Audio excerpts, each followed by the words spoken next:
Një ambient buzë shëtitore së Sarandës do t'jetë së shpejti në dispozicion të mushave rinore. Momentalisht po punohet për sistemimin e shkallares që të çonë në mjediset e brendshme, të cilat kanë përfunduar së strukturuari. Janë 6 mjedise edukimi dhe argëtimi, përfshi edhe një sallë kinemaje. Mjediset tashmë kanë marrë trajt dhe të gjitha janë me xhamari. Që ambiente ka brenda, përse?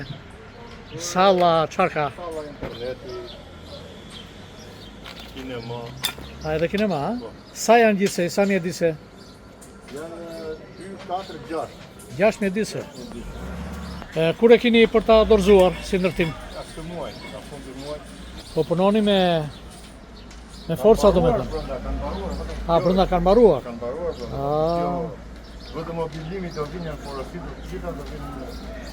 Tani është radha e specialistëve të Gurit për të thënë fjalën e fundit në punimet për qendrën rinore. Ajo do të jetë vendosur në një mjedis gati të nëndeshëm shumë pranë me qendrën e trajtimit të moshuarve të vetmuar, duke krijuar edhe më shumë hapësira bashkëpunimi mes brezave. Për qendrën rinore të Sarandës u përdorën mjediset e një ish magazine të Bashkisë Sarandë që shërbente për magazinimin e shezlongëve dhe çadrave të plazheve në administrimin e bashkisë. Pritet që qendra rinore e Sarandës të hyjë në funksion brenda muajit mars 2025.